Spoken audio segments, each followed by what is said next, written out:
Hey, everybody. Welcome once again to the Jackson Interaction Podcast. I'm your host, Gene Jackson, and we are still right smack in the middle of our comedy series of interviews that we're doing right now. And pretty excited about the one we're doing today. I've got a special guest who's not too far from me for once. Usually I'm talking to people on the other side of the state or other side of the world or some shit, but this guy's actually in the same county as I am. So let's bring him in right now, comedian Wes Sears. How you doing today, Wes? It's about time we got this going. What's up, man? Hey, how's it going? Like I said, I've been looking forward to this one, man. Me and you've been talking off and on for a while. We finally got to meet at a show a few weeks ago, and not only a fellow comic, but a wrestling fan. So that gives us plenty to talk about in any situation.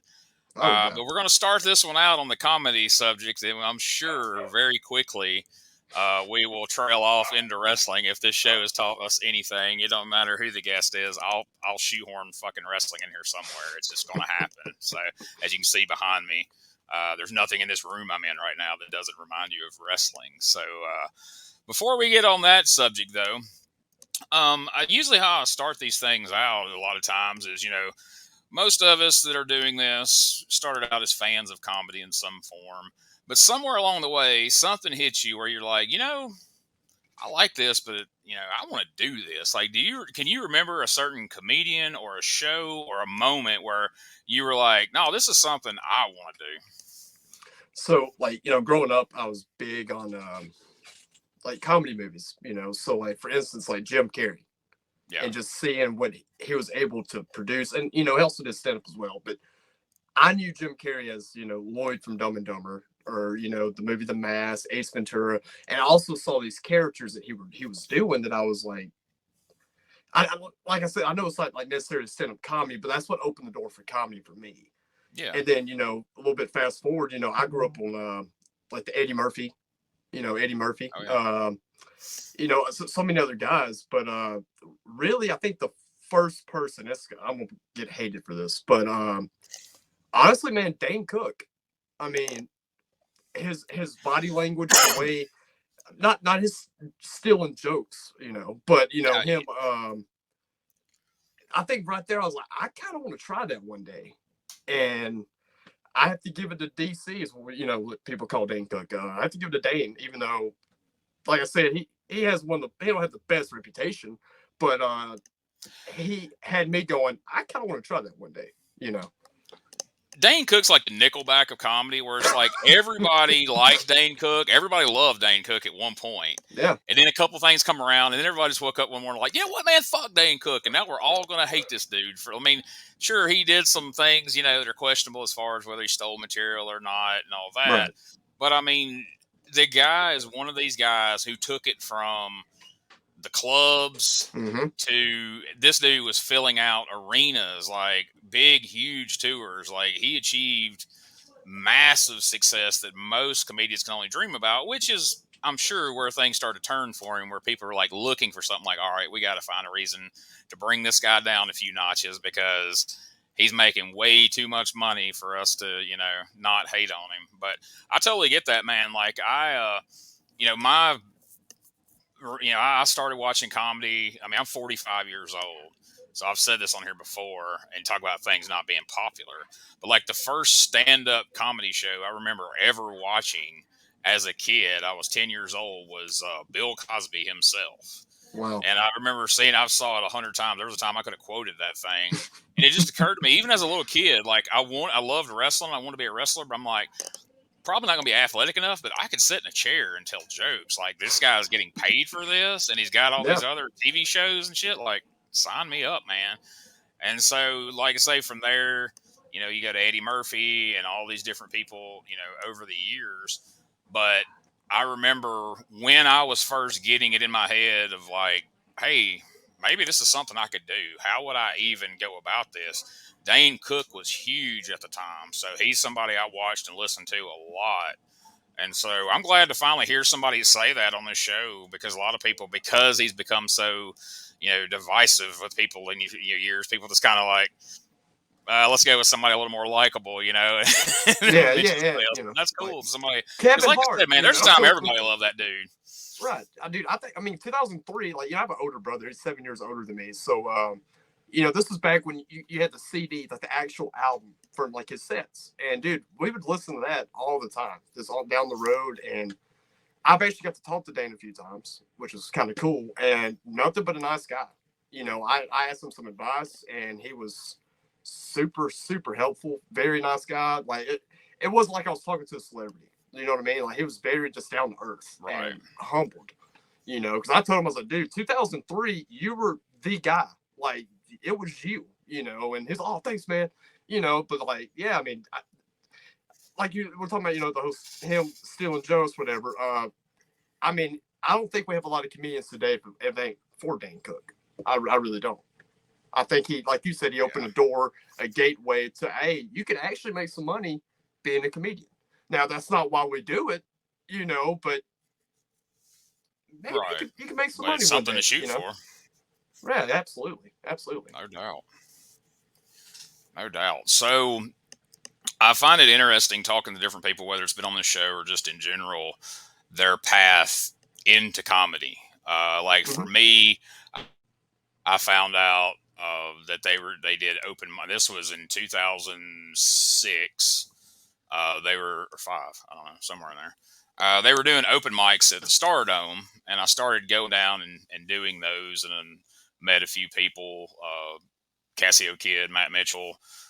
Met him, got to be friends with him because he actually went to school with some girls I worked with here in Rainbow City. I was working for Walgreens back at the time, and he knew some of them, so it kind of gave us something to talk about. So I kind of got to know Mm-hmm. him and have done some stuff with him over the years and different people, and that was kind of where I got my foot in the door of doing this, and I've done it off and on since 2006. I'll do it. I'll get on a big tear and do it for a while, and then I'll trail back off into wrestling and not do it for 2 years, and then go back and why I'm no better off than I am now. But when you decided this is something you wanted to do, how did you go about getting your foot in the door, getting started? Okay, so I'm 18 years old. I'm a senior in high school, and I went to Pleasant Valley, which is right outside of Jacksonville. And I was actually good friends with a band that's from Jacksonville called Beach Party, and they just knew a guy, and his name was Ford Adams. And me and Ford still talk to this day, but Ford was trying to bring comedy to Jacksonville at the time. So I'm 18. I think this is 2012, 2013. He reaches out. Well, I reach out to him. I'm sorry, and I'm like, hey man, I'm a young buck. I'm 18 years old. I've never done stand up comedy. Can I get on stage and give me 5 minutes? I mean, I've just been. And he was like, yeah. He was like, sure, man, that's cool. So it was at a pizza place, and unfortunately, it's not there anymore. But it was called Wake and Bake, and they had like an open mic night. So it was 5 guys, including me. So it was like Ford, me, and one guy was like a professor at JSU, and they had that guy go first. He's been doing comedy for like 15 years or something. And I was like, Yeah. okay, after him, we're gonna let you go. And I'm like, okay. Dude, he bombed so bad that I was so scared to get on that stage. Because I'm like, this guy's been doing it for this many years and he didn't get a laugh. Yeah. And like they're looking at me like, hey, you're next, and I'm like, shit, okay. So long story short, here I am. I'm still love it. Still love doing what I do. And if it wasn't for Ford, I don't think I would have ever done it, to be honest. Even that first night, I don't think I would still be doing it. Right. So, I when I took an interest in it, was a big fan of it, and then I started reading like all the books I could find on it, and probably studied it a little too much because I probably got too much into my head about what's proper and what's not proper about to go Right. about the rules of comedy and all this kind of shit. Um, well, okay, let's back up real quick. That first Okay. night you went on stage, how did you prepare for it? Were you prepared for it, or did you just wing it? See, that's one thing, man, that I can't do is wing it. I don't never done it. I've never got on Good. stage without material. I feel like I'm like you. I've over prepared myself. So I mean, I think I still have the notes on one of my phones, but I always keep notes. All right, like, okay, talking points basically. And I had them, ready to go, and to me, I would rather go up there and be too prepared instead of going up there and have no idea what the hell I'm going to say.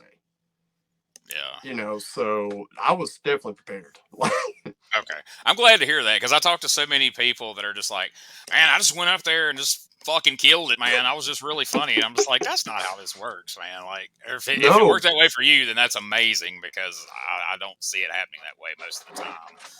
But dude, it scares me to even think to like go on stage and like 10 minutes. I'm like, I have nothing, but okay, it's like that's so hard. terrifying. People who haven't done it and don't know a lot about it, they think you just go up there and just be funny.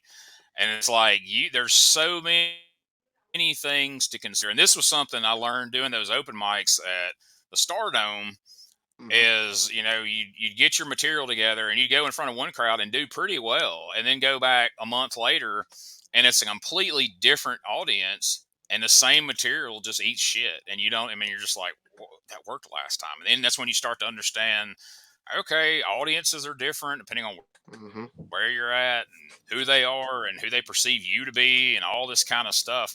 So what has kind of become your process as far as writing material and then deciding what material to use where?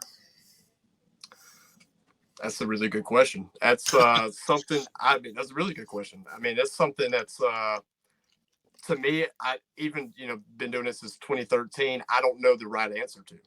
Just gonna be honest. And there's You not. know, there's really not. Because I mean, the only thing I know how to do, and this is, I look at writing a joke just like a math equation. I have the punchline already ready, but how do we get to that punchline? Basically, so what I try to do is like I have a punchline here, but maybe later on in my set, it's gonna be the same punchline. You Yeah. know, it's tough, man, because like I've done like you said, I've been to the same place, do a set, and like kills, and then go up, do a next set. It's kind of the same place, different crowd though. I mean, Yeah. it's very nerve wracking even today when I'm about to go on stage. Even if I've been this place several times and done it, and I'm like, I don't know how the crowd's going to react to this or this. Maybe this crowd thinks this is funny, while others may not think it's funny at all. You got to find that middle ground. To where because I mean like yeah, I'm a big wrestling fan. I don't make a lot of wrestling jokes when I'm on stage because I don't think everybody watches wrestling. No. I'm like they don't know who Bobby Lashley is. Like they don't know. So yeah, man, Yeah, even that's a tough even one. national wrestling is still a very niche audience. It's still such Yeah. a small percentage of the population. Because that's what people ask me when I first started doing. They're like, "Oh, you got a bunch of wrestling jokes?" Like, I don't have a single wrestling joke. I have no wrestling jokes at all. So Why Vince would I do McMahon goes that? into a And bar. Like, yeah, exactly. But something else too. You talked about going up behind the professor that had been doing comedy for years that bombed. That's a factor too. No matter how good your material is, your delivery, a lot of times it's who went on right before you, who went on the person before them, whether you're number yeah. 12 in a lineup of 20 or number 19 in a lineup of 20 and all this there's all these different factors that weigh in that you can't necessarily prepare for. I mean, you just have to take it on the chin and figure out a way to make it work for you next time. But it's so challenging. It's sometimes you really got to work to keep it fun. If you take it too hard, I mean, a lot of times, I mean, when I was talking to my last guest, Nico, I was like, there's been times where I'm driving home. It's like, why the fuck am I doing it? Like, I could have been home having fun tonight. I could have been doing something I enjoyed. Like instead, I was stressed out. I got on stage. I did okay, but I think I could have done better. And now I'm spending 2 hours driving home, going, man, why didn't that get the same reaction it got here? Why didn't this go the way it should? You spend a lot of time in your head doing this stuff. And you take it everywhere with you. I mean, my job when I'm in the shower, just dude, I'll be doing anything, and I'm like, I'll think about a set or something like I should have said this, or oh, I could have worded it like this. It would have been so much better. You know, I mean, I've had those drives too, man. I'm like, is this worth it? Like, am I doing something wrong? You know, I mean, don't get me wrong, I've always enjoyed it, but like, Yeah. I'm an overthinker anyway. So like, I no matter what I'm doing, I'll overthink it and be like, oh well, I could have done this, could have done that, or oh, I probably should have started the show, or oh, I should have ended the show. You know, there's so many what ifs and what I could. You know, but people who don't do comedy, man, they don't realize No, the hard work it takes. That's why I got not at some new all. guys that's came in. I'm like, look, I appreciate you, but this is work. You got to work. You got to work. You got to work. Like I'm timing my sets by myself. I'm writing these out. You know, getting all these notes. You know, I keep up with current events just so I can joke about them. Those are too easy. Why not? Yeah. You know, there's a lot of work to this, man, and I know you know it. You know, I do too, and any other comedian will tell you. I mean, this ain't. I mean, it's fun, but it's hard work. You know. Is definitely, definitely. Um, and that's why, I've been going, I guess, for a little over a year and a half, something like that. I started going down to Happy Hour Comedy Club in Anniston, Mm-hmm. and there's some mixed. I mean, you hear people like say like, "Well, is that place?" I've heard some bad stuff and this and that, and I see things that I think like, okay, well, yeah, that probably sucks, if it happened to me, but it didn't, so fuck it. Um, but but it's such a mixed bag down there, dude. Because like you'll go Yeah. one time and the place is packed and it's a really good crowd. Then you go the next time, there might be 4 freaking people there. There might be 10 people there, and they don't give a shit about who's on stage. And so it's really, I mean, I consider it like going to the gym for comedy because you don't know what the hell you're walking into. It don't matter how popular the headliner is, there may not be anybody there. Or I may not jive with who the headliner is, and so now I'm trying to win over a crowd who is not into a dude like me, for lack of a better word. We won't go too far into what that means, Right. but Right. Right. um, and it's helped me a lot. It really has. And something that I have pondered, and I'm interested in hearing your answer to this, because, like I say, in all my reading and studying, and I listen to as many podcasts and interviews as I can with comedians um, over the years and still now. And they always talk about, finding your voice and finding your character and all this kind of shit. And so I had this character that I do in wrestling who the character was just a parody of about 3 or 4 different wrestling promoters in Alabama. And it started out as kind of just like an inside rib with a couple of buddies of mine. And then I did it on the show of one of the promoters that I was parodying, and he didn't even realize it was basically him. But anyway, I started doing that, and I started making some YouTube videos for it and stuff like that. And people said, "Well, man, you should try that on stage. Like he's a pretty funny dude. Like even without the wrestling aspect, like everybody in Alabama knows that guy or some version of that guy." So when I first started going down to Anniston, I started doing this Whitey Jenkins character on stage. I started out with like 5 minutes of material, and now I've got like a half hour worth of shit he can do.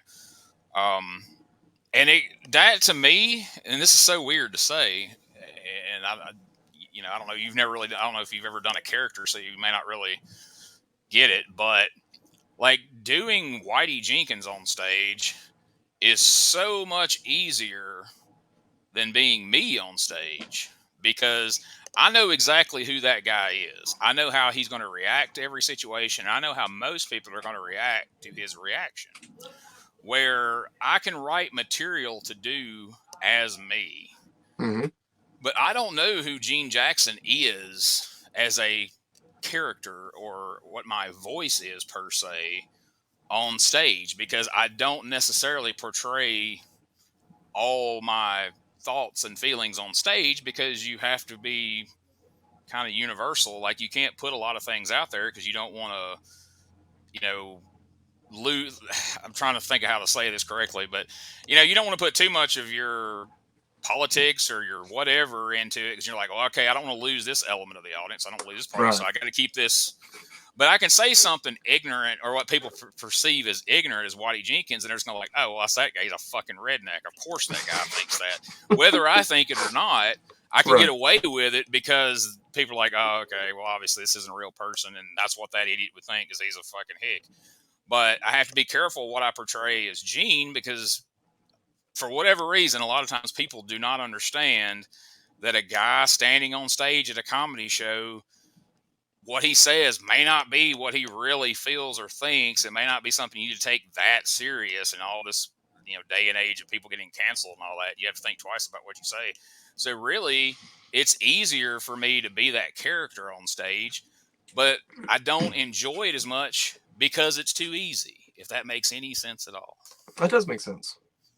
Um, honestly, here comes me getting canceled.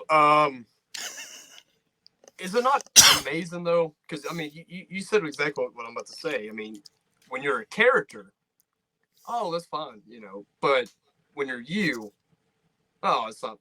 Like that's one thing I've noticed. Like you can't talk a lot of politics or, of course, religion or stuff. Yeah. Every now and then I'll do a little dab, but I ain't gonna go too far. But character wise, I mean, I try to be myself as much as possible. I'm way, way, way more loud. I'm louder, of course, on stage. Right. But I try to be me 100%, no matter what. If my humor is me. What I think's funny, that's what I'm gonna put. Right. I try to. I hate to hit you with like the golden rule of be yourself, but like I'm always trying to just be 100% me, no matter what. And I mean, dude, we did a show together. I had my hat on backwards, didn't dress up. I had a damn hoodie on, like jeans and shoes. I mean, it's me, and Yeah. one guy was like, dude, you remind me of Eminem on 8 Mile. Like, you got the hat on backwards, you got your hoodie on, like, you about to rap back. And I'm like, I mean, that's just who I am, I mean, that's just, you catch me in the street, I'm wearing the same thing I wore at my show the night before. I mean, that's just who I am. I talk the same way. More of a storyteller, I think, on stage than and just normal convo. But, I've always wanted to do a character. I'm a big guy who I like watching streamers. It's like Dr. Disrespect, who, in my opinion, has the best character in the last 5 to 10 years for real. Like this dude's making millions of so much cash, and he's a character. Like it's a character. Like it's fucking amazing, and I'm so jealous because like he made the best character for video games. It's like, dude, he's the two-time. You know what I mean? So like, dude's fantastic. I mean, I have a lot of inspiration just from him character wise because I've thought about doing characters. I mean, was Andy Kaufman? I mean, Andy. I mean, dude, fantastic. I was a big fan of that. Like, I grew up on that, and like I grew up with like my dad like telling me like when I was a little kid, because I was little when this shit was mainly going on. But I can remember being at like family functions, like my dad and my uncles, and me like, oh yeah, all that wrestling shit's fake. But that stuff with Lawler, Andy Kaufman, Lawler really hurt him to teach him like they believe it. Until Man on the Moon come out, they were they were absolutely devastated to hear that shit was all the work. That's the thing on Letterman was all the work. And I guess that's why I've always been obsessed with that. I've read so many books on Andy Kaufman and watched documentaries, and I've always been fascinated with his, like, he didn't care if he made anybody laugh. Like, he wanted, every performance for him was like a social experiment. How uncomfortable can I make these people before they turn on me or they leave or whatever, and I've always been really fascinated with him. And that's really a lot of where a lot of this stuff comes from, because I've got a few different characters that I'm implementing into wrestling and these podcasts that me and my buddies do. So we got 4 or 5 of these now in different incarnations, and I'm wanting to mix in more of those characters here and there. I don't want to bring them to the stage necessarily, but I think it's fun, and I would love to get like friends like you and different people who are interested in toying with stuff like that involved. Like if you come up with a character, like hell yeah, man, come on the podcast and be whatever wrestling character you can come up with, and we'll just talk shit, and make you part of Whitey Jenkins' OWF garbage that he posts on Facebook, and it's all fun, promo videos and dumb shit like that. Because I mean, it's mostly all just for content, at this point. But it's fun, Right. I always I got in wrestling in 1997. And I always was all about the character side of things. I didn't give a damn about getting there having to fall down and get hit and all that shit. That was just a necessary evil to do what I wanted to do. But I was always about cutting promos and being a heel. I always wanted to be the most hated person on every show I went to. And I usually was and still am most of the time. And I guess that's why I find it hard to just be me on stage, because Gene Jackson, the wrestling manager, wrestler personality in wrestling all these years, has always been just the asshole side of my personality, just amped up to 100. But it's still me. There's you being able to be an asshole, right? Like, yeah. But I mean, as a kid, like, I was such a wrestling fan when I was a kid, and was so focused on this is what I'm going to do with my life. Like, when I would get off the bus every day, there was 20 people with their head hanging out the window yelling at me. Because I was heel, like when I come on the bus, I was talking shit to people. I was fighting with people. I was just being a dick. But most of the people knew I didn't really mean it. They're like, it's just Gene. That's how he is, And so they would play along. And so I'd get off the bus and he's like, screw you, Gene. Oh, you prick. And I would just laugh. And like, and my mother would be like, you're the nicest kid in the world. I'm just like, I don't know. I don't know what's wrong with them guys, So, I mean, I had been practicing for that my entire life. But like I say, when I got into comedy, I'm like, well, you can't go up on stage and make people hate you. But that's really all I know. So I guess that's why it was always so confusing with me. It was like the first time that I went to the Stardome, and the material that I had brought just completely bombed, because like I was working in retail. Like I said, I was working at Walgreens. And so people were always like, hey, you remember when that so-and-so happened with that customer? Oh, that was funny. You need to tell that on stage. Okay. And I noticed, Jesus, I'm blanking out on his name. Canyon does some of that, talking about like his life in retail. So I tried that out, and I didn't prepare any other materials. Like my second or third time going up, and so I start telling these jokes, and they're bombing. Like nobody's reacting, and it hits me in the back of my head. I'm like, oh, wait a minute. These jokes are only funny to us because we're on this side of the counter. These jokes make fun of them. They don't think his shit's funny because they're rolling their eyes going like, hey, I've dealt with this motherfucker before. Yeah, that was me, you piece of shit. Yeah. So I realized that, and I dropped the rest of my set, but I still got like 2.5 more minutes, and I didn't have anything else prepared. I blanked out on anything else I'd ever wrote. So I just spent the second half of my set playing bad guy. I just start ripping on people in the crowd. Like there's some big thuggish looking black dude in the back row. And I'm like, hey, look, 50 Cent's here tonight, and I'll start riffing on him, and I'll just start being a dick. And I go off the stage getting booed. And when I go back to the club owner's like, what the fuck was that? He's like, you've been really funny. He's like, why did you? He's like, are you trying to be Don Rickles or some shit? I'm like, man, I just panicked. I'm sorry. Like, I didn't have anything. He's like, then just get the fuck off the stage. Don't start pissing off the audience. Like, people have to go up after you, dude. So, oh, okay, my bad. So it always sticks in the back of my mind of like, all right, I've got to be likable. And that's kind of hard for me to do because in front of audiences, I've always just been a dick. So trying to be likable has always kind of been a challenge. Like I say, that's why I started doing this character, and I'm like, hey, this is easy. I know exactly how to be this guy. Oh, and people hear that. Like I talk to like friends, like they're like, you know how to be Whitey Jenkins better than you know how to be Gene. Do you know how fucked up that sounds? I'm like, I absolutely do. I totally do. Well, I have to be honest with you, man. I'm not just saying this to your face or, on the show, but, dude, you kill Whitey Jenkins, man. Yeah, that's a great fucking character. I mean, thank you. I was watching, I can't remember which one, but it was one of your, just cutting a promo.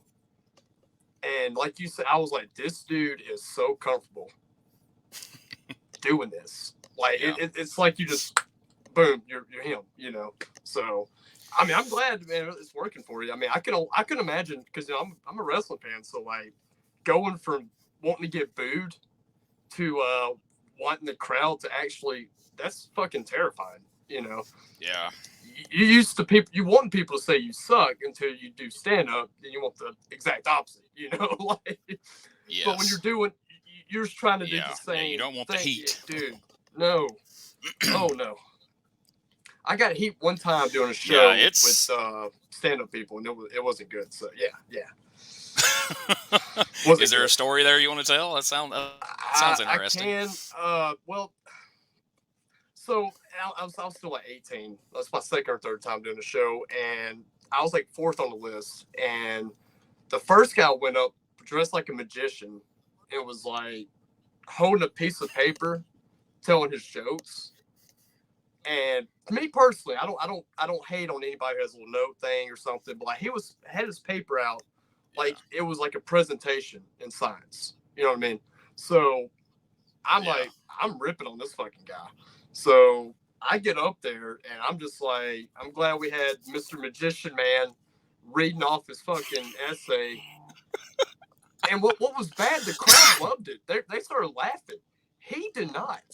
And I oh didn't yeah, realize that he was like a big name at the time. I don't even know his name. But like yeah, he knew a lot of comedians around here and shit. And I'm like, I felt like Chris Jericho. He put me on a damn list. You know what I mean? Of like people we don't want to fuck yeah, with. You know.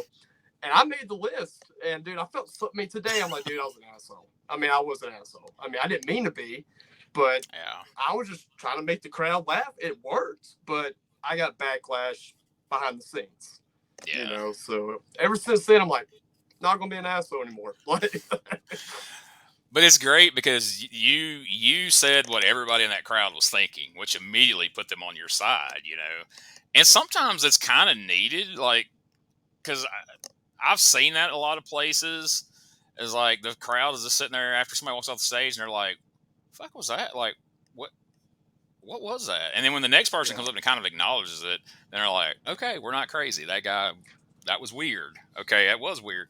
But dude, like especially going open mics, like over the years, like there's so many people that you sit and watch their act, and you're like, who's supposed to think this is fun? Like, how did you think this was funny? What about this is supposed to be funny? Like, what the fuck are we doing? Like, what is happening right now? Like, I mean, there's some Yeah. bizarre people that get in comedy, and I know they're. I mean, I guess they can probably eventually maybe find their audience, especially nowadays when you can get online and find your people. But holy cow! I mean, when I first started, open mics were rough because you could just sit back and watch and just pinpoint who each person was doing. Like, oh, that guy's doing Mitch Hedberg.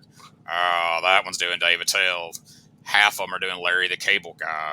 I mean, it was just, I mean, but there was a ton of Mitch Hedbergs out there. Oh Like, yeah. people that was trying to rip off his delivery. And I love Mitch Hedberg, but it's like, that dude was unique, man. Like, you cannot go out and replicate successfully, what he did. And boy, I've sat through some the longest 5 minutes of your life watching somebody trying to do do Mitch Hedberg, in 2008 or whatever. Yeah, that's one So thing. who's somebody? I'm sorry, I'll No, let you you finish that thought. But no. who are some people that influenced you or that you were a fan of? Not so much that you took on stage, but just people that you watch and just you enjoy as a comic. I mean, just for pure entertainment. Dave Yeah. Chappelle. I mean, Dave Yes. Chappelle's fantastic. Bill Burr don't give a shit, so I love Bill Burr. But he tells it how it is. I mean, he really Yes. does. No matter what situation, he's just completely honest.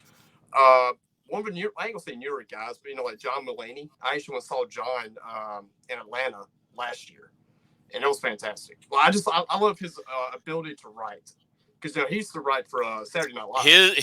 His bit, my favorite meal I ever had is one of my all time favorite comic bits of all time. Where he goes to the diner and plays the Tom Jones. All time, one of my all time favorites. I can listen to that anytime I find it. I have to. My wife's the same way. We love that. Yeah, but anyway, yeah, John's fantastic. I mean, the list goes on. I mean, it really does.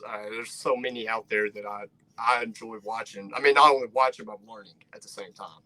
Oh yeah. But yeah, those are definitely some guys top of the head. I'm like, yeah. I mean, I could watch them all day. Like my wife gets mad at me because she's like, "What do you want to watch on Netflix?" And I'll go on one of like Chappelle's specials, and she's like, "We've seen this 8 times." You know, I'm like, well, it's still funny. Like, it's still good. You know. I've watched The Closer like 7 or 8 times. Like there's so many people that hated on that. I mean, I know they tried to cancel it, and that's when you know somebody's great when they're cancel proof. I mean, Oh you yeah. can't. They've tried. I mean, just like this past Saturday, they said that the writers on SNL tried to, boycott him being the host, but Yeah. they couldn't stop him. But he truly is one of the greatest of all time. I know that goat thing is really overused to the point of being just freaking obnoxious now. But he really and truly is one of the greatest. I mean, like he can take any subject, no matter how controversial it is, or how like I don't want to touch that one, and he can make it funny. And you even these folks that are offended have to admit that it's funny. Like he found a way into it to make you laugh. You may be mad at yourself afterwards, but it's funny. You can't argue it or deny it. Yeah, dude, he embraces like the controversy. He embraces it because like he'll be in the middle of a joke and he would hear the reaction. And he'll be like, "Ladies and gentlemen, I'm just now getting into this joke. Like, you better buckle up." Basically, he Oh yeah, I love it. embraces It's gonna get a lot worse than that. Yeah, it's gonna get a lot worse. Like, I'm And like, Bill dude, Burr's I was the couldn't same do it. way. Yeah, yeah. Bill don't give a shit. And I mean, over time, you could tell like he got to that point. You know, with Bill and Yeah. I mean, it's crazy. Like at their age, and I feel like they're like Chappelle left for a few years, and then just pops back up and never missed a beat. I think he's better now. Honestly, never thought you could get Oh better, yeah. but he's And gotten he's doing so it much because he better. loves it. Because he's got more. Yeah, He's got more money than his great grandkid will ever spend. I mean, he lives out in the middle of the cornfield in Ohio. yeah, It's not like he has a expensive Hollywood lifestyle to keep up. So the dude's doing it now strictly out of love because it isn't that he needs money or like I say, even his great grandkids are never going to need money. So he's strictly doing it because he's great at it and he loves to do it, and that's really cool to see. oh yeah, absolutely. I mean, yeah, those are my guys for sure. Like, I agree. I agree with all those. He's somebody that gets. He's another one that if you go around enough, you'll see people trying to replicate. But like Jeselnik, I'm a big fan of Anthony Jeselnik, and the yeah, more I studied on him, the more I've learned that he based his persona on heel wrestlers as well. He said that didn't know that. he was watching Razor Ramon at Madison Square Garden and watching people's reaction and going, "How could I bring that to a comedy stage?" And I think he pulled it off. He does. It's very hard to do what he does, and I don't think anybody's ever going to beat him at it. But God knows there's people trying. Jeez, Lou, there's there's some awful stuff out there of people trying to do what he does. But he's another favorite of mine, and I'm a big fan of Tom Segura as well, even though he Oh hates yeah, on Tom. wrestling. Yeah, But he's hilarious. I listen to him and Bert's podcast a lot. So Yeah, they usually have and, pretty good guests. and I just recently discovered I don't know where I've been, but Ali Sadiq, his Yeah, about his his bit about the guy the guy who robbed him.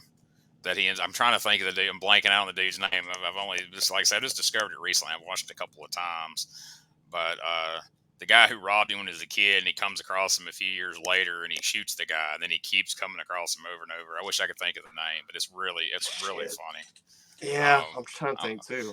yeah, I'm blanking out on it. If I'll put it on Facebook or something when I think of it because As soon everybody as we're should check done it doing out. this, you're gonna remember the We'll name. we'll So both yeah. yell it out when we stop Hmm. recording. I'm quite sure, Hmm. but I'll find it's on YouTube. I'll share a Yeah. link to it because it's funny.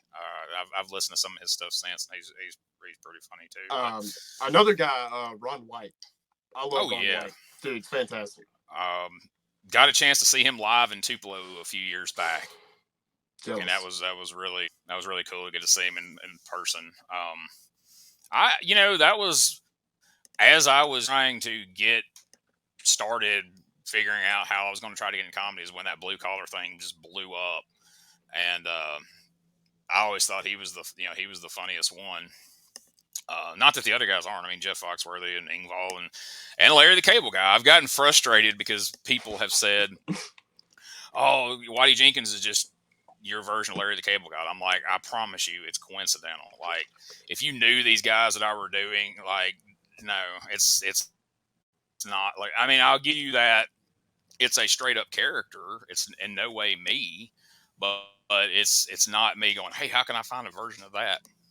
Because I've had people walk up to me and like, oh man, you remind me of Larry the Cable Guy. This guy came to me in Anniston one night, and I was in a foul mood, and he's like, man, you remind me of Larry the Cable Guy. I was like, fuck you, man. That's not what I'm going for. And he's like, oh man, I didn't mean that as an insult. I swear I didn't mean that as an insult. But I've kind of stepped away from doing that at comedy shows for a couple of reasons. One is I either have to show up as me and then go put the shit on, go on stage, and then take the shit off, or I have to stay in character the whole time, like Andy Mm. Kaufman esque, where I show up as Whitey and be Whitey the whole time, because I feel weird being in the shit but not doing the voice, but then suddenly I'm on stage doing the voice, so it's really weird. But the thing that got me is I always thought that that character just looks like me in a pair of sunglasses with a goofy wig on. But like I would show up, I would go put the shit on, do my set, take it off, and I'd be sitting in the bar in Anniston, and people wouldn't know that it was me that was just on stage. You know, like I hear him talking to Flint like 2 feet away, and they're like, "Oh, that Waddy Jenkins guy was funny." And a couple of times, there's no kayfabe in comedy, you know, and so Flint's like, "Well, this is him right here," and they're like, "Wait, you're the guy that was on? Oh, that's a wig," and I'm like, yeah. And then finally, they'd walk away. I'm like, Flint, quit doing that. Like, I don't, like, that's not how it works. He's like, what do you mean? I'm like, I don't know. I was, I guess I'm used to the wrestling thing where you don't acknowledge it, you know. But the other thing too is, and I was talking to a guy that tours around, does a lot of comedy. He says, you know, the name is going to scare some people. You know, you go trying to get booked that's never seen the character, and you're like, hey, I do Whitey Jenkins. They're going to assume there's some racial element to it, or that at least Yeah. just on a flyer, they see this guy and hear that name. They're like, oh, this guy's going to be fucking racist. We can't do that. And there's nothing in anything I do that touches on any kind of racism whatsoever.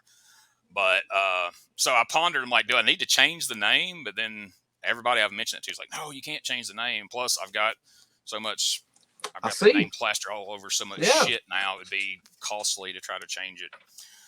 So I thought, well, I'm just going to get Gene on more shows, and as I hopefully get out and get to know people and kind of slip that character in the back door, then so to speak. That come off bad, but sneak the character in where they kind of know me and know who I am and know like, okay, he's not going to say anything terrible up there. He's not going to do anything to lose our venue or any shit like that. Have you ever thought about being Gene and then close the night as Whitey? That's just a question. I don't know if have you ever thought done about that. that. Hey, okay, cool. So I have come out. We did a show. We had a lot of people there at in Anniston, and I opened the show. I hosted actually as Gene, and so I came out. Did not do very well as Gene by design, which kind of blew some people's mind. And I go backstage, and I took the cordless mic with me, and so I would introduce people from back there using my regular voice, even though I'd already changed into the Whitey Jenkins shit. And then I come out like third out of four and did Whitey, did great as Whitey, and then went back off stage and introduced the headliner with my regular voice, but not being seen, and then changed and then came back out at the end of the night as Gene at the end of the night.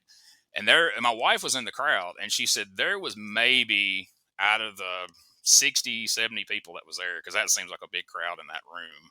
She's like, out of all the people there, she's like, there might have been 4 people that I could see like whispering to each other, like, that's the guy that was out here earlier.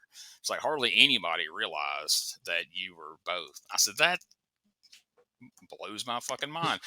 But much like we were talking about before we started recording, how promoting a wrestling show is not fun. That night was really not very fun for me because I had to try to remember a set as Gene, remember a set as Whitey, get all these other people's information so I can intro them as the host. And it's like, it was not fun at all trying to do both. Flint has tried and tried to get me to do both again because, I mean, why wouldn't you? You're getting 2 sets for the price of one. Yeah. But yeah, it wasn't very fun. But it was amusing just to say I did it because it was kind of one of those Andy Kaufman things. Because me and him were talking about it when we first brought it up. Flint's like, I've had people do characters here, and I know people who do characters, but he said I can't hardly think of any examples where one guy did two different characters on the same show, where it wasn't just completely obvious. You can just change right in front of people. So it was fun to do, but it's not something I intend to do very often. I may, do like 5 minutes as Gene just for the hell of it, but and I've kind of crossed some of the material. Like some of the stuff that Whitey does is just stuff I did as Gene that I whiteyed up to do for that character, and some things that I had been doing as Whitey, I kind of unwhided them for Gene to do. A couple of the jokes I did at Atomic Johnny's was stuff that I had been doing as Whitey, but I did it as Gene and kind of tweaked some things. So I got to be careful doing that, or else I'm gonna meld all the material together, and there won't really be two different. It's gonna be one big. There won't be two different acts.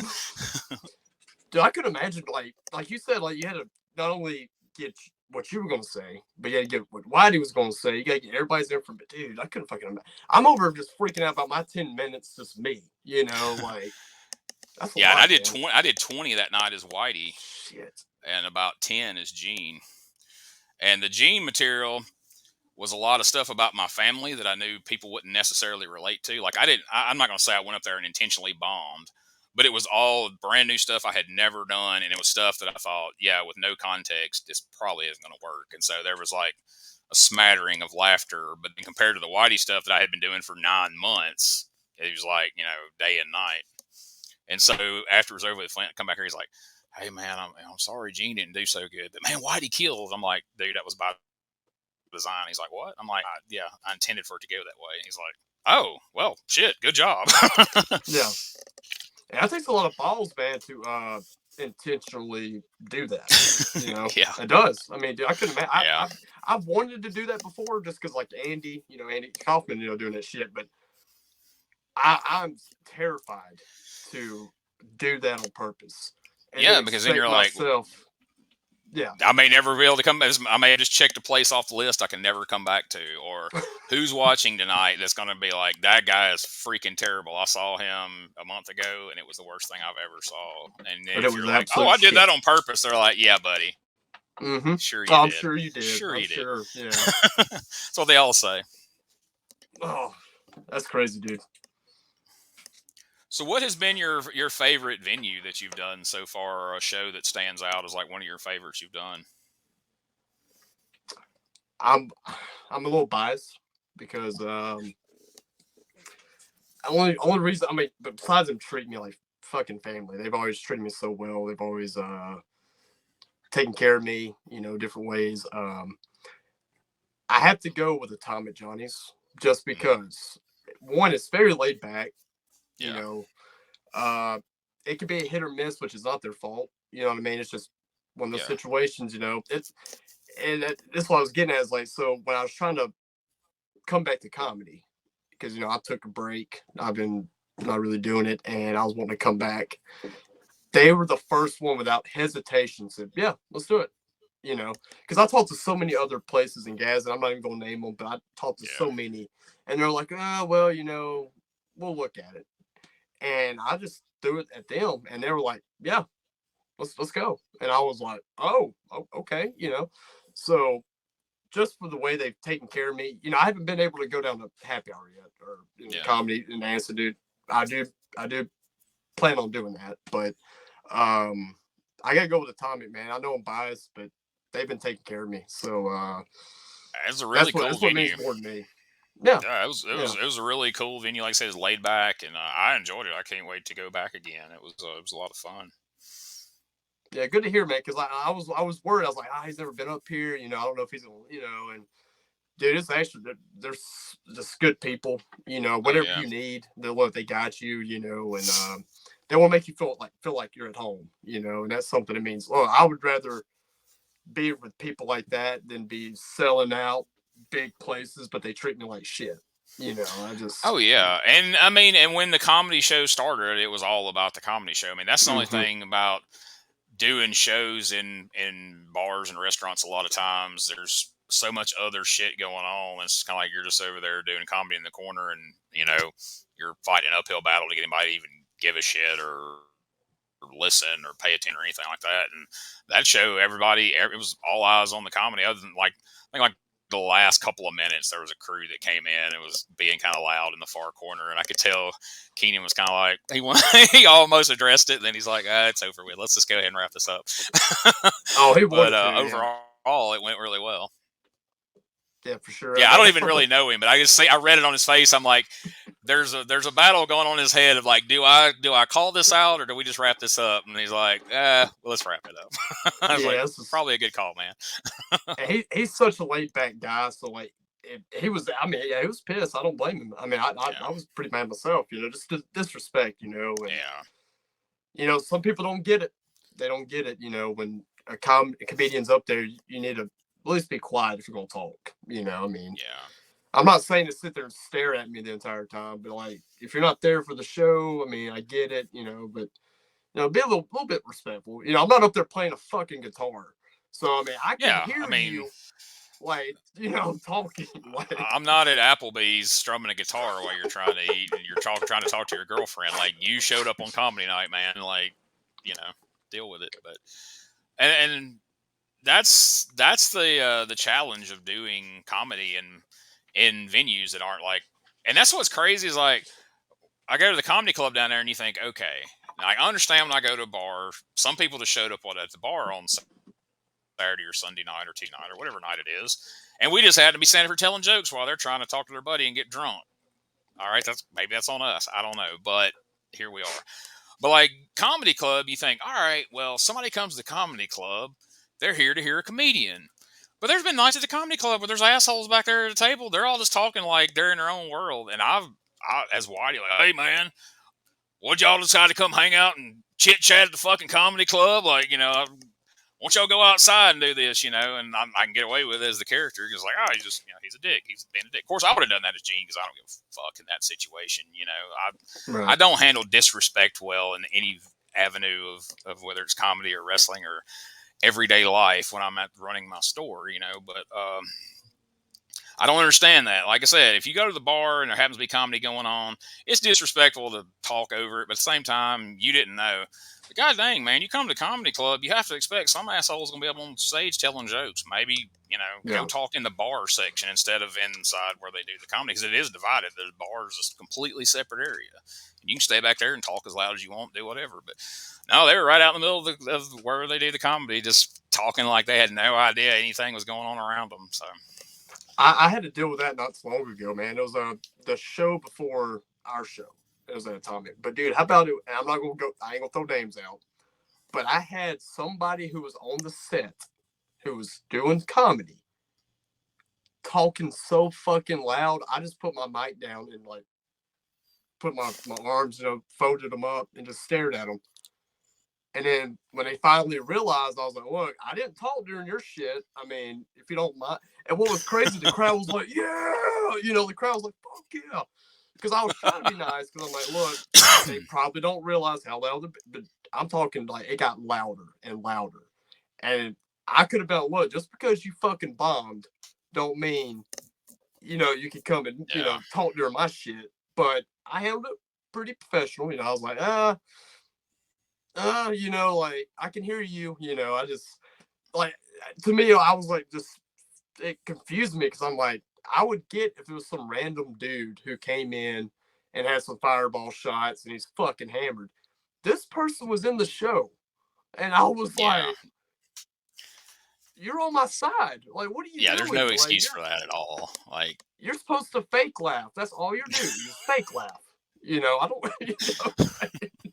exactly. Just give me a giggle. I don't give a shit, Exactly.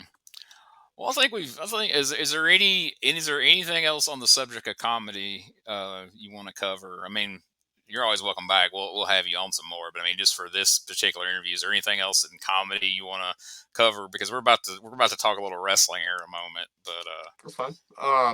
I'm still upset I couldn't be naked for this, but other than that, I think I'm good. So well, you know how YouTube is, man. They're uptight, and they still haven't They still haven't okayed a Pornhub account for comedy yet. I mean, I'm working on it, but Okay. you can be the first guest. You'll probably end up being the only guest, honestly. But There would be when one done, we'll get view. it. Be one view, and it says Whitey Yeah, I'll be Jenkins. I'm like, wait a minute. Oh. Is that it? Is that all we got? So, all right. So, where does your wrestling fandom pick up? Like, what's your earliest memories of watching wrestling? Oh man. Shoo. Let's see. So, because I was born in 1994. Let's keep that in mind. So I was a junior in high school when you were born. yeah. So like, That's dude, depressing for me. Dad? No. So maybe Whitey. We don't know. Little Whitey. But no, it's right there, right in the middle of the Monday Night Wars. Okay. So like, I remember as a kid, being I am still a huge fan of Sting. So like, I was on the WCW train, with Sting, and blonde hair Sting, Wolfpack Sting, whatever. But then like with the Attitude Era, going into WWF or E, which F at the time, that's when we started seeing the rise of like Stone Cold Steve Austin and Dwayne Johnson, the Rock character, coming in, DX. I started getting torn with like, so I was like, I felt like I was in a great moment in wrestling, the Monday Night Wars, so. It was probably the high point of it. Like, so my memories of wrestling, where I remember watching it every bit I could get my hands on, was probably around 85, 86, around the year my little brother was born. So I remember all the old school, the original Four Horsemen and Dusty and all the good stuff. I grew up on that. But I was in college when the Monday Night Wars came around.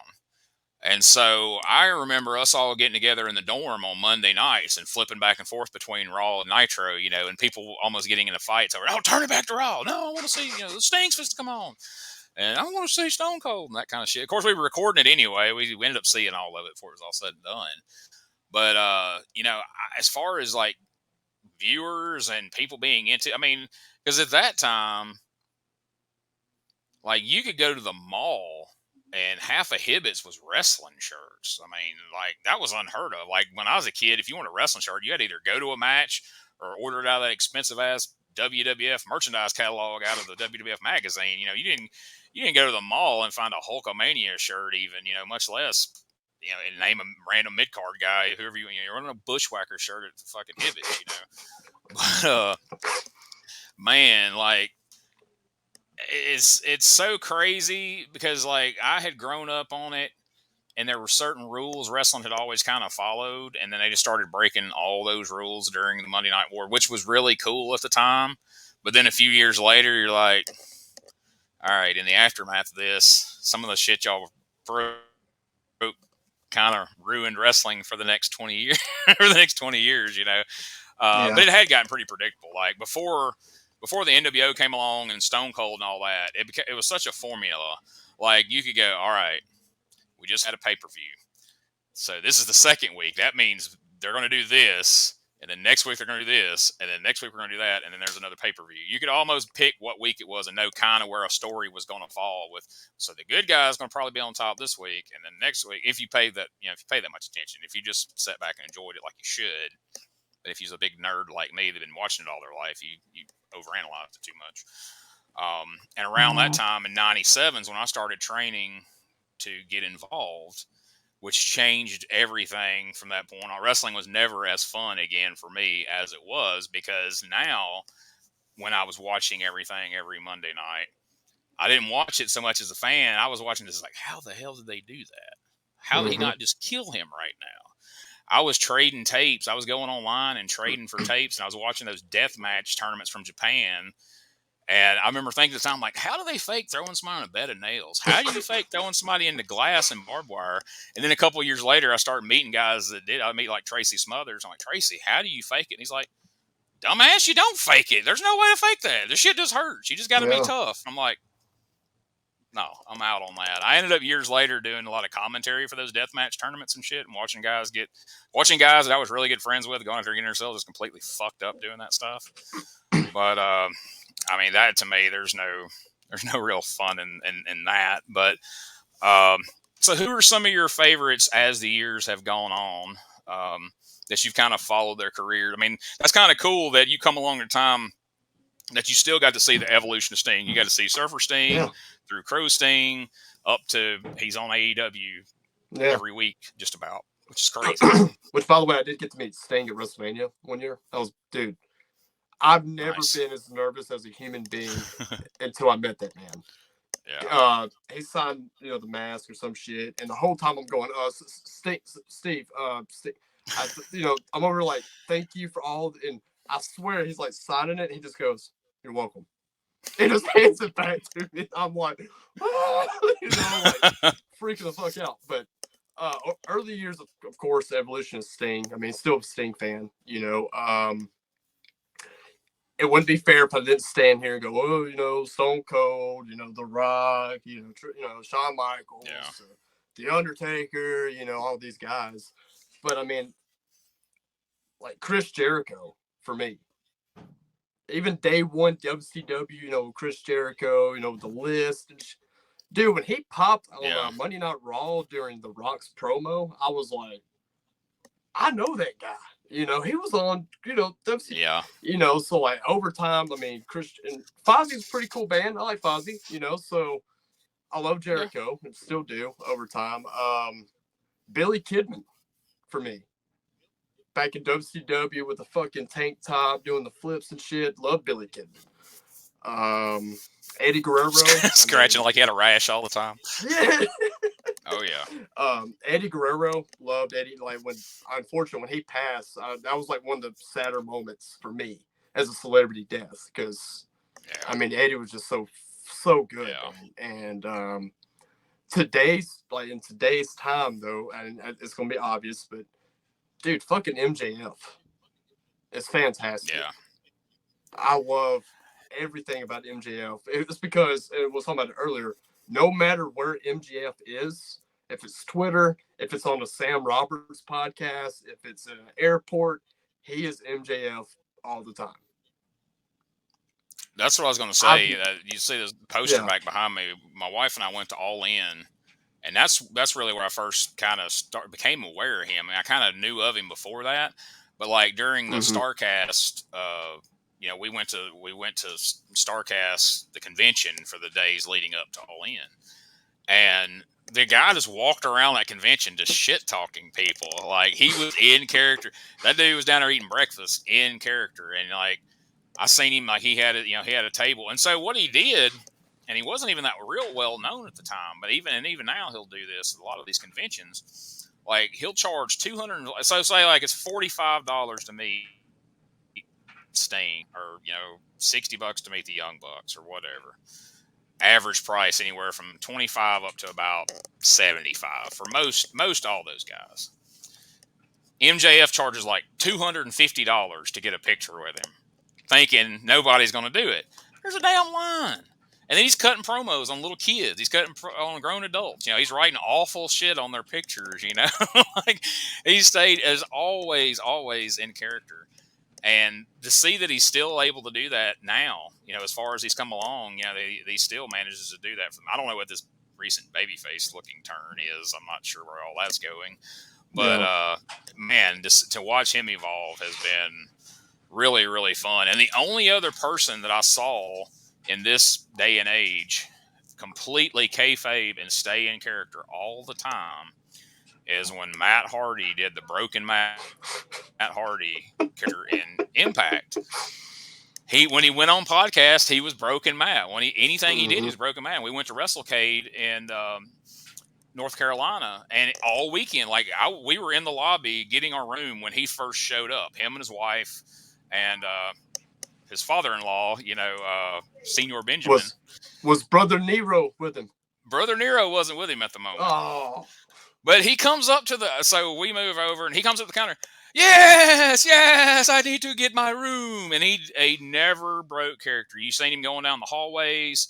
I mean, at the table, everybody that walked up, he stayed 100% in character. And I to this day swear that is why that character got over so big for so long, is because any other character that caught on, you could go listen to Chris Jericho's podcast or Stone Cold's podcast or whoever, and they would go on the podcast and be like, okay, so I came up with this character because I'm a big fan of True Blood and I like this and I based this on this and this is why we did this way. And it was cool when you got done listening, but now you're like, okay, all right, well, now I get that. You just had to watch that shit and figure it out. I mean, you didn't know. You just had to, everything you could try to watch and listen and try to pick up hints, and you just didn't know where he was going with it. And that's how, I mean, he managed to walk out at WrestleMania that year, him and Jeff, and got one of the biggest pops on the entire show, having only did that show on Impact that nobody was watching fucking Impact. But then you go on YouTube and those Broken Matt videos would have 6.8 million views, and then the views for the actual show that it came from would have like 200,000 or whatever, you know. I think there's really something to be the success that he had from that and the success that MJF is having, I think should tell them something. It's like, hey, yeah, I know it's 2022. You can't 100% bring kayfabe back, but you can try. You can do better than what they're doing. That's for sure. I mean, look at MJF, like you said. I mean, he's still social media, out and about, you know, these conventions, meeting people in the ring. Of course, dude, he's always hit, like he was on Sam Roberts, and just a total dick to Sam the entire time. Well, did you? Who's that lady, Sherry Shepherd or something like that? She's on like The View or one of those daytime talk shows. Her and her son met MJF in an airport, and MJF stayed in character. Well, she goes on that fucking show on like Monday morning on, you know, nationwide on regular like NBC or whatever they're on, and spent 20 minutes of that show bitching about MJF, talking about what a scumbag he was and blah, blah, blah. That was a 20-minute advertisement for AEW and MJF on a nationwide network talk show because he stayed in character, you know, like it's genius. And it makes people go, well, I got to look up who MJF is. So I'm on YouTube and, oh, yeah, he is a dick. Well, let's see this video. See if he's a dick. Here, let's see this video. Yeah, it opens the door, man. It's like free advertisement. I mean. And it makes people believe because when he came out on Dynamite after he lost to Wardlow, they thought he wasn't going to show up. Then he showed up, and then he come out on Dynamite and cut that shoot promo.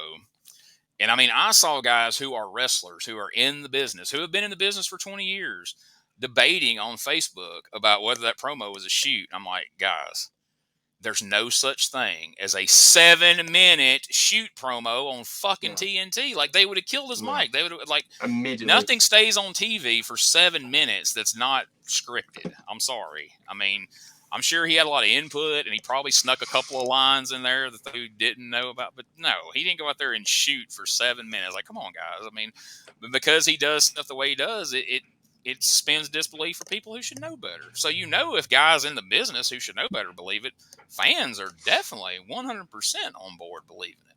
And they think they know everything already.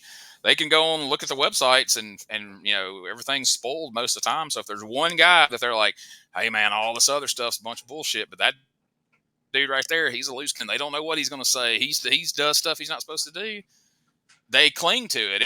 And it's kind of backfired on them because I think in the end that resulted in CM Punk standing in the ring in Chicago at All Out, having just won the heavyweight championship, and the entire arena is chanting MJF. MJF walks out. But hey, who cares? Love him, hate him. If everybody's tuning in to see him, the money all spends the same. You know, I mean, it's not going to hurt nothing. Just roll with it. I think maybe they found a way to kind of roll with it. Even though he's somewhat it was kind of a babyface thing when he come out and Stokely and them turned on him. He's still being a prick in the meantime. Like he's even like on Twitter and stuff, he's still saying, you know, shitty stuff. I like when Hangman got hurt in the match with Moxley, and he got on there and put some like prayers for Hangman, and you're like, wow, even MJF's is coming out of character for this. And then once it was announced, okay, Paige is out of the hospital, he's okay, then immediately MJF posted something shitty the next day, like, yeah, screw him or whatever it was, you know.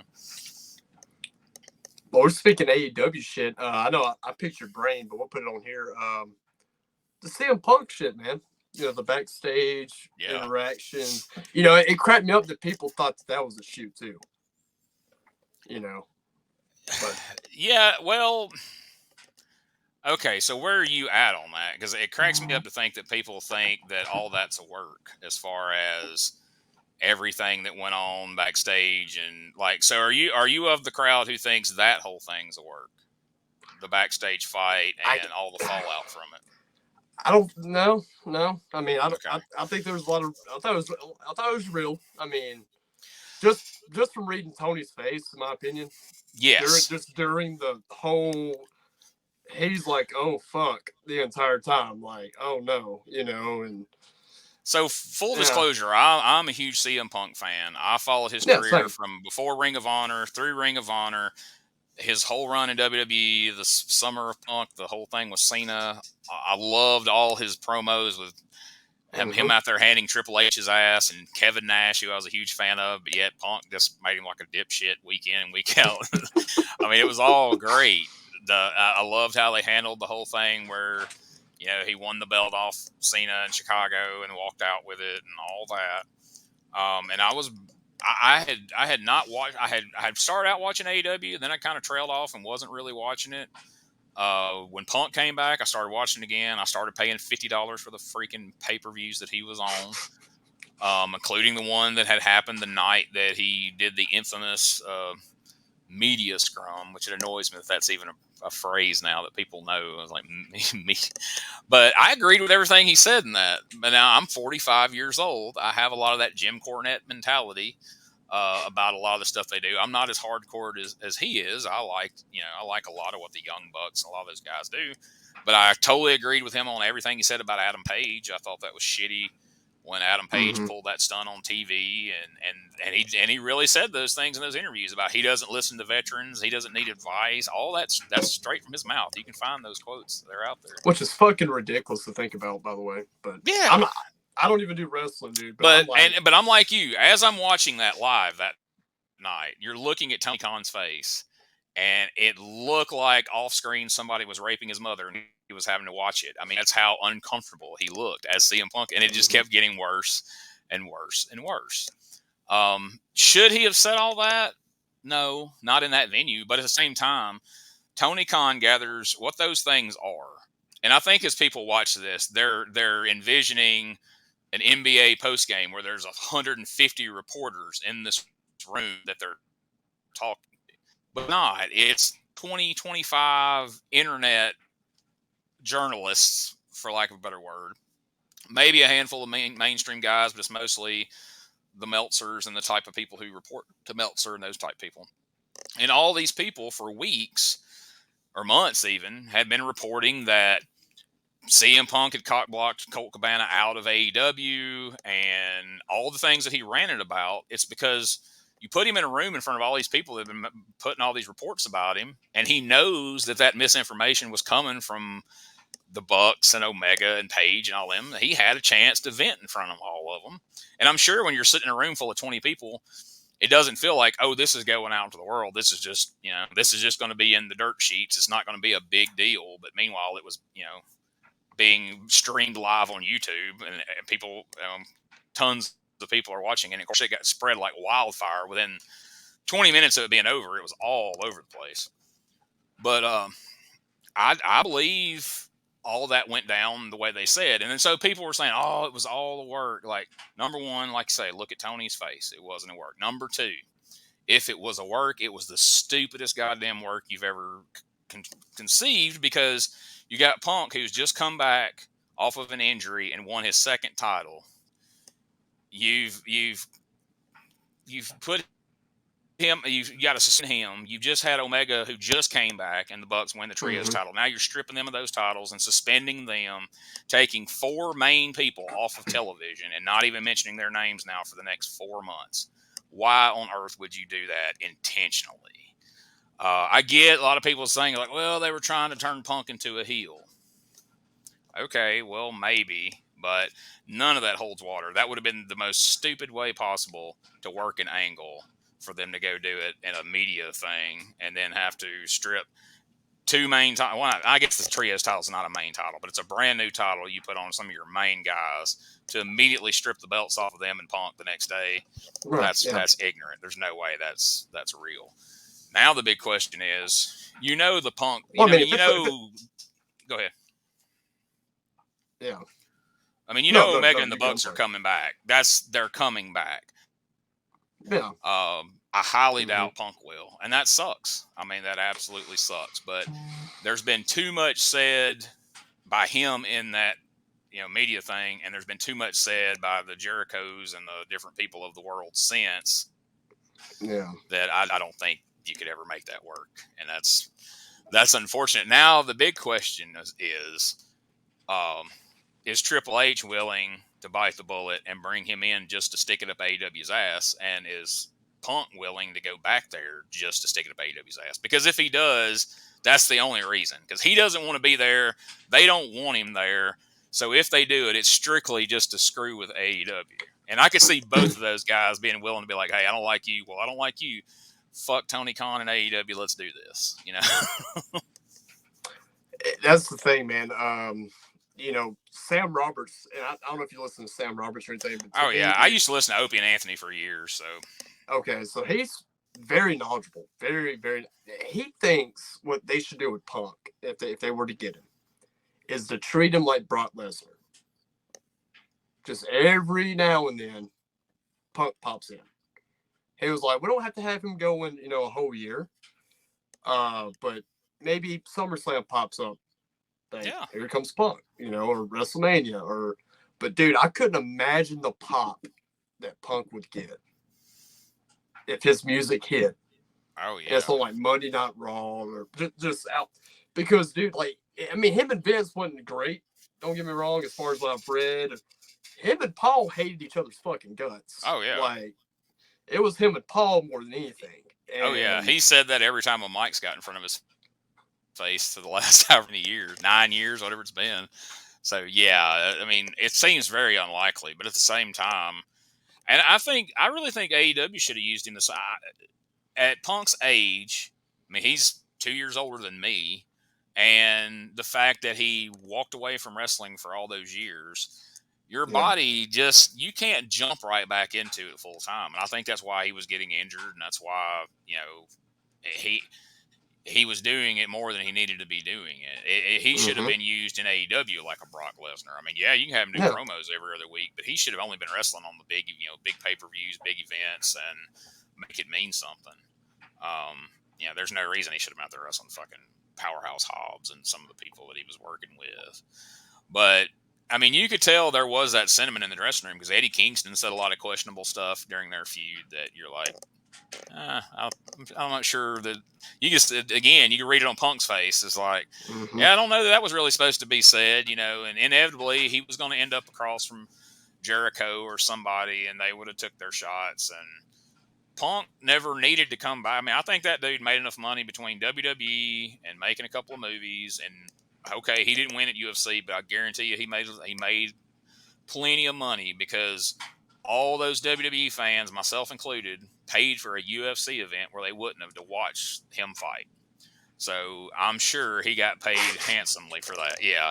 And the guy lived, from by all accounts, he lives in a studio apartment in Chicago. He's, again, kind of like we said about Dave Chappelle. He doesn't have to keep up a mansion out in Hollywood. So that guy didn't need to come back to AEW. When it's all said and done and they buy out his contract, he's going to go home with several more $1 million in the bank. And he doesn't need to go to WWE. Again, it'll be out of spite. It'll strictly be completely 100% out of spite. But if I was him, if it was for one night to walk out on Raw and shit all over Omega and the Bucks and Tony and whoever else, I would do it for just a one night payoff to go out there and be like, all right, in front of the biggest audience possible, I just want to give you my rebuttal to all the shit that's been said. And then I'll go back home to Chicago and you don't have to see me again. And Paul would let him go. Paul would let him go. You know what I mean? Like, I mean, he ain't gonna let him go out there and go, let me tell you about these fuckers, but like, yeah, I mean, yeah, it couldn't be what he did in the media thing, but I mean, you just imagine, even if you brought him in you imagine the way Roman is right now. I mean, you imagine a Punk Roman Reigns angle. You give them 6 months of having one-on-ones on SmackDown and Raw and different things, and just different things on the mic and then give them a WrestleMania or a SummerSlam match. I mean, that would the numbers would be astronomical. And he ain't got to win. Let Roman go over. I don't think it even matters at this point. You know. No, I would think Punk and Cena would be good yet again. Oh yeah, yeah. You could go I back love there. I Cena mean, on the there's all that mic's history. fantastic. I mean, and you know, with everything that's going on with Punk, I mean, dude, I couldn't imagine what Cena would come up with. You know, I mean, I still now go back and watch some of the stuff him and Cena, like that contract signing. I mean, it's on YouTube. If you've never seen that, go watch that. I mean, it's fantastic. Cena does not get enough respect for how he handled himself being in front. I mean, we talk about being in front of small comedy audiences and getting a negative reaction. This guy was going out in front of 15, 20,000 people saying Cena sucks, chanting for the bad guy, and he always kept his composure. I mean, when I officially earned nothing but respect for John Cena, when he walked out at ECW One Night Stand, throws his shirt out in the audience, and they threw it back over and over with a big banner and up in the thing saying, "If Cena wins, we riot." And he didn't just turn heel and start yelling and cussing people. He completely kept his composure, and I was like, that dude right there is a freaking pro. Like, Yeah, there's very few people, especially like his age at that time, that could have went out and handled that and kept going out every week. He got shit on by. I mean, the kids loved him, but the grown-ups, for the most part, shit all over him. oh, hated him. Yeah, I mean, and he's just gotten better over time. So yeah, to see him and Punk go at it just verbally now would be fun. You know, or The Rock dips back in, and them two. I mean, those are some pretty fun promos between him and The Rock. You know, during that little short stint leading to WrestleMania with Cena and The Rock. Cena owned him, man. Cena owned him. I mean, I'll say it. I mean, as a kid, because being a kid, I'm like, nobody touched The Rock. Nobody touched The Rock on the mic. Nobody could touch him. You know, and then he comes back, and then you see it. You know, you see Cena pretty much shit on him, and I was like, what's The Rock gonna do now? And like, just it wasn't the same to me. Like Cena just bodied him. Like, and what's funny, and I respect him for this too, is now since he has been kind of in The Rock's role, where he went off to Hollywood and he would dip back in occasionally, he has said in interviews, like, you know, I feel bad for a lot of the stuff I said about The Rock. Like, I get now where he was coming from and why he had to go do what he had to do. And he goes, and it was really shitty of me to criticize him and use my position on TV every week to go out there and dunk on him, you know. And he was really doing us the favor to show up 3 times a year and do WrestleMania. We should have been kissing his feet. And I'm out there, you know, trashing him. He goes, and the fact that he didn't come back at me like he could have, he's like, I feel really bad. I'm like, well, that's cool of him to say, you know. I mean, because most people don't acknowledge their shortcomings, and he don't have to. It's not like anybody's calling him out on it. But I guess when he's standing in those same shoes, like, whew, glad nobody there can talk good enough to do that to me right now, because I'm The Rock at this point. Well, okay, let's be honest. He's not as big a star in any shape or form as The Rock, but he's out in Hollywood he's having a extended career that he couldn't have in wrestling. So. Right. Do you remember the promo between him and Cena? It's the one when Cena's he's out there for a minute, like 10 minutes probably, and then The Rock just comes out there and basically just tells him he's like 6'6", 2 something, and he'll rip his throat out. That was Dwayne Johnson. That wasn't The Rock. That was Dwayne Johnson. Like, yeah, that one did seem a little a little close to home there. I think that wasn't scripted. No, man, though, The Rock, like, I used to love when he would do those rock concerts where he go out there and do those parody songs of people. Like, he tore Cena up in the one he did on Cena, but like the ones he did before, like his match with Austin and stuff. And sadly, you can't hardly find them because they don't show them on the network because they'd have to pay rights fees to the songs. But like, they're out there on YouTube if you look hard enough. But, man, that was some good stuff. I don't think wrestling, you know, kind of talking about from where you picked up and through the Attitude Era, I don't know that it'll ever be that good again as far as the amount of talent between WCW and WWF that you had at one time on television every single week. Like right now, you can pick out some stars between the AEW and WWE, but it's nowhere close to what it was then, man. Like they were just overloaded with just mega stars and just really, really talented people. And the promos were just unreal. Like some of this, I mean, everybody bitches about the scripted promos and all that, but most of them sound the same because they're all being written by the same people, and they are letting a few people kind of do their own thing in WWE to some degree, or at least a structured version of that. And I know me and you have talked about it, off the air, but like, man, the shit with the Bloodline and Sami Zayn is just some of the best stuff that's happened since the Attitude Era. I mean, it's so freaking entertaining. And I love Paul Heyman. Like, he is so freaking good because, like, I watched the thing from Friday night, and everybody's cheering for Roman and on the Usos, and then Heyman takes the mic. This dump Indianapolis, and he gets everybody mad, and he gets the heat built up, so that then they can deliver the line about not feeling oozy, and then and he knows how to take them up and down, But dude, like somebody said, I don't know where I saw it in a group somewhere, but they said Sami Zayn has now become like the wacky neighbor on the most popular sitcom on television. And they nailed that because that's what happens. Like the crowd's kind of like, and then you go, wait a minute, Roman, and when he throws that hand up, everybody's like, whoa! They just lose their mind. Like when this plays out, when they turn on Sammy and actually play this out however they want to play it out, people are like, Sami Zayn is going to reach. I mean, he's always been a big star for them, but he is going to reach an entire different level of stardom than they ever thought possible. Like he is going to be the babyface of that company, and I hope with Triple H being in charge, they won't drop the ball with him, because I feel like Vince would just be like, right. God damn, pal, he's a mid-carder. We're not pushing him. But like Triple H seems to be smart enough to be like, hey, if they're going with it, we're going with it. Let's do this shit. So I don't think it'll get squandered like it would have if Vince was still there. So I'm pretty excited to see how this plays out, which I'm pretty sure it's going to play out with Kevin Owens and Sammy against the Usos at some point, because I really feel like, and maybe I'm wrong, but I really feel like Cody Rhodes is going to be the one to take the unified titles off of Roman Reigns when it comes time. And I'm good. In my opinion, he's got to. He's got to be the guy. I don't think anybody could have predicted the reaction he got at WrestleMania when he come out to wrestle Seth Rollins, because AEW fans had completely turned on him. They were shitting on him like WWE fans did Cena, 10 years before.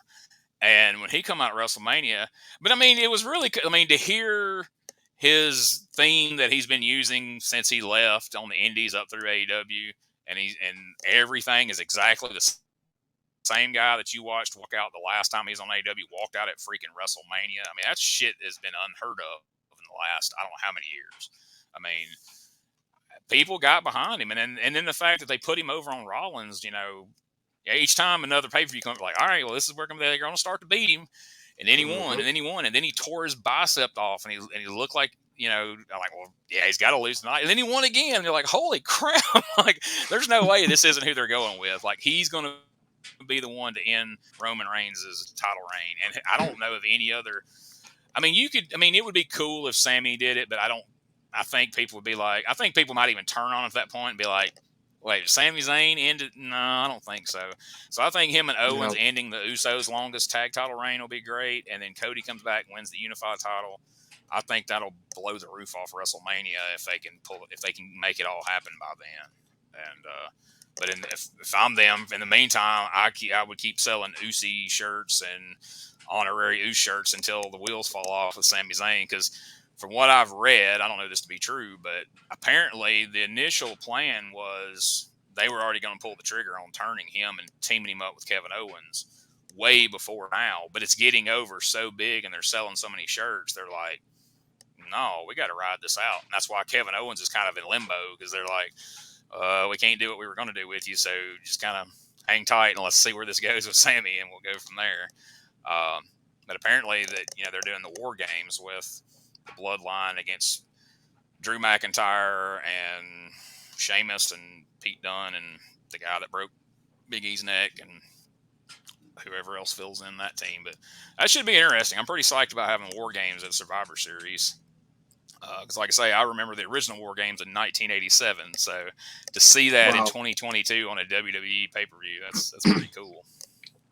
Was it War Games with Sting when they had the fake Sting? And was that War Games? And Yeah, War Games of house? 96. Yeah, they had been accusing him of joining the NWO, and then the fake Sting come out, and everybody had to act like they thought that was really Sting. That was a that was a bit of a stretch, but it was a good angle. It was a really good angle. I remember me and a couple of my buddies went to Nashville to Starrcade that year. Whenever Hogan wrestled Piper, and Sting come out there during the Giant and Luger's match, I think it was. But I mean, everybody, like, we would all gather up in that dorm. It's like, couldn't wait till Sting finally spoke. Oh my God, he was going to say something so profound when he finally spoke. God dang, did they drop the ball with that shit? I mean, that went nowhere. Like, they botched the title change at Starrcade in '97, and then when he finally spoke, it didn't mean shit. Like, I don't know that anybody has ever dropped the ball with anything quite like they did the payoff, because they built the Sting NWO feud beautifully. I mean, that was the first time since the '80s they had let something build for over a year, almost 2 years, really, but at least a year and a half, and then they just completely just botched it up. If you ever get a chance to listen to Conrad Thompson's 83 Weeks with Eric Bischoff, where they discuss Starrcade. And did you? That was beautiful. I mean, he held Eric's feet to the fire on all that. And ultimately, all Eric could really say is Sting showed up not tan enough. To this day, he still breaks his balls about that. It's tremendous. Or like he's on medication, he wasn't doing well, and I'm like, dude, you fucked it all up. Like, dude, so bad. Oh man, yes. And I think him and Sting's okay now. I mean, Sting, whatever. But I know. I mean, Sting survived. Anger. Yeah. Oh yeah, I mean, poor Sting. I mean, the longevity he's had and the popularity he's had. They botched his shit at Starrcade, and then coming in at WrestleMania should have been a slam dunk. And then they go have Triple H beat him like the way that they did. It's just like, and then they let Seth Rollins damn near break his neck with a damn buckle bomb. Like, why are you buckle bombing a 50-something-year-old man? Like, what is wrong with you? Like, I didn't like Seth Rollins for a couple of years. I didn't either. No, after that, I find it very hard to forgive him. Like, how dare you go out there and nearly cripple Sting, you asshole. But yeah, despite all the bad booking around Sting over the years, he has managed to stay, he's the icon, like they say. I mean, and what's crazy though is, like, he still looks like he belongs out there. It's not like he looks frail. It's not like poor Ric Flair in that god awful atrocity of a match he had in Nashville, where everybody's just falling all around him. I mean, they've done a really good job of working around, what he can do, and putting him in tag matches and putting him in situations where nobody's sitting there going like, "Oh, look at old Sting out there. That's pathetic." Because, I mean, there's never been anything sadder than that Ric Flair's last match thing. And you knew going in that's what it was going to be. But it was so much worse than even I imagined. Like, painful. It was hard to watch. It was very hard to watch. Super hard to. I mean, it was just. I was like, I have to watch this, but it's going to be hard to watch. Yeah. But, I mean, Jeff Jarrett came out of it smelling like a rose, and now he's back on TV. I mean, he's back, yeah. He's back, but he come out of that looking like a superstar. I mean, the heat he got coming out to the ring that night, like, that's all I could, like, when people asked me about it, like, what'd you think of Ric Flair's last match? I'm like, it'd have been great if Ric Flair hadn't been in it. Like, yeah. Jeff Jarrett was a star. It showed how good Jay Lethal is. Karen Jarrett is great at being a heel. And I said, poor Rick. I mean, he could have been in their corner. Anything besides being in that ring. I mean, you thought you were going to watch somebody die live on pay-per-view. Yeah. A guy that everybody has loved. I mean, granted, he's become a parody shell of himself in the last several years. I was glad I got to meet him and get a picture with him when he still kind of looked like the Ric Flair of old to some degree, and it was pretty cool. But I've gotten to meet a lot of my heroes over the years in wrestling, and most of them haven't disappointed. But man, I was nervous. I'm like, I don't know if I should meet Flair because I'm afraid this is going to ruin my fandom of him. But he was really cool, and everything went smooth, and I was happy because I had heard some horror stories of people meeting him and it not being good at all. So, but I hope to God he stays out of the ring. I mean, I've heard rumblings that since Ricky Steamboat announced he's doing this match in North Carolina or wherever the hell he's doing it, that Flair's like, I may have one more in me. Like, dude, you didn't have the last one in you. What are you talking about? Like, Dude, what do you just want? Did you no. just want to die in the ring? I mean, he said that though. He has said publicly that he wants to die either in the ring or under a woman. And I'm like, well, have him wrestle a woman on pay-per-view and he'll do both. He's watched that movie The Wrestler too many times. Yes. And that's what his life has almost become. I mean, I guess I read today where him and Mike Tyson's cannabis business like got sold for some $50 million or something. So, I mean, financially, he's probably better off right now than he's been in 25 years. So, if he should just take the money and run, And then Conrad's got him set with that podcast, and I'm sure he's making a good living off that because Conrad found the magic, way to. I mean, those guys. I mean, Bruce Pritchard said that he almost didn't go back to WWE because he was making more money doing that podcast and doing those live shows than he was making when he left WWE before. And then he was making at least six figures, so that's pretty crazy to even think about that. And, and these guys that keep going back, like, Jarrett went back to WWE, but he kept his podcast. They're all, when they approach him, they're like, I'll come back, but I'm not giving this up, so, it's got to be substantial income to, right. But, and hopefully I can crack that code someday because Lord knows, I don't make any money doing this shit. I do it just for fun and to help promote, people, friends of mine and whatnot, give them a platform to tell their story, but God bless them if they can find a way to make a living out of it. Huh?